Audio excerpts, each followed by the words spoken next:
This is my review of last night's MNBRT radio. It was a great show. The guests were Tom Cantrell, Arla Williams, Alex Evans, Dave Pilates. Those are the only four guests that I'm aware of that actually called into the show. I actually got to co-host, and it was a fun show. Tom and Alex and Arla talked about the upcoming Pacific Northwest Conference on Primal People, which is coming up in 4.5 weeks in Richland, Washington.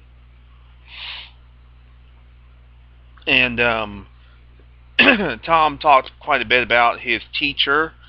I know that's a little bit of a controversial thing in the Bigfoot community, saying that you have a Sasquatch as a teacher and things like that. Alex talked about that she is bringing a bust, that she has made a life-size bust that she's made of a Sasquatch, and that she'll be the MC for the entire event. And then Arla Williams mentioned that she's going to be talking about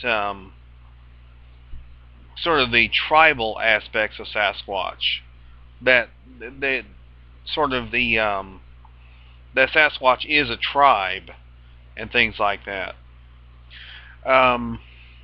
There was one caller, and that was Bama Buckster. He talked about his experience this weekend with seeing a juvenile Sasquatch and also being zapped by infrasound. And Dave Pilates talked quite a bit about his new book. Or actually, he has two books. One's already out now, and the other one's coming out very soon. His new book is called Missing 411 and covers the West Coast. And he talked about missing persons, which has nothing to do with the Sasquatch research. And he's not trying to imply anything about Sasquatches being responsible for disappearances. And he didn't even mention Sasquatch in context with what he was saying last night.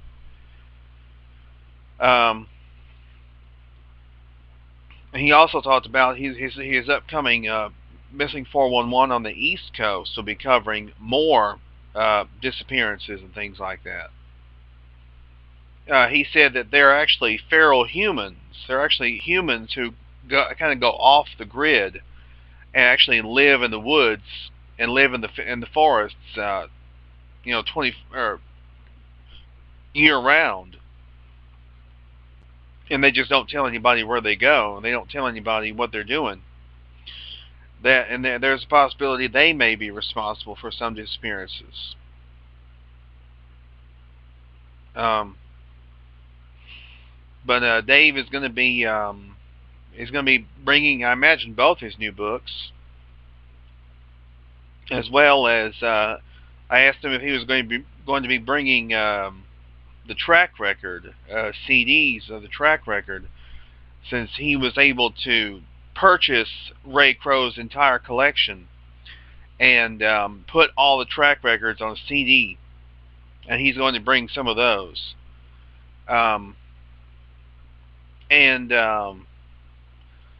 As far as the show, I mean, it was great. It was a tremendous show, and I really enjoyed it. Ron Moorhead was scheduled to be on, but unfortunately we weren't able to get in contact with him. So, well, of course there'll always be another time. I know that Ron is going to be speaking about his part in the Sierra Sounds, and Tom Cantrell announced that there are some new developments with the Sierra Sounds and with Sasquatch language that will be discussed by Scott Nelson at this upcoming conference. So some very exciting developments going on there. Other than that, it was a great show. I mean, 5 stars as always, Abe. And I had a good time co-hosting. I really enjoyed myself. And by the way, congratulations to the 2 winners of the trivia contest, that being Kenneth Cook Carlson Ross and Joseph Hoagland. Joseph Hoagland was the other winner. So they won various prizes from the Schlag Daddy. Schlag Daddy. What am I saying Schlag Daddy for? I'm thinking about I'm from the MNBRT. I said Schlag Daddy is a personality on a wrestling YouTube channel. I got him mixed up with MNBRT. I apologize. Anyhow, that's a blooper, by the way. Anyhow, but it was a great show and I really enjoyed it. I'm not sure what Abe has planned for next week, but it will begin at 9 Eastern, 8 Central, www.blogtalkradio.com/MNBRT. And as always, we do encourage you to please tune in and support great research.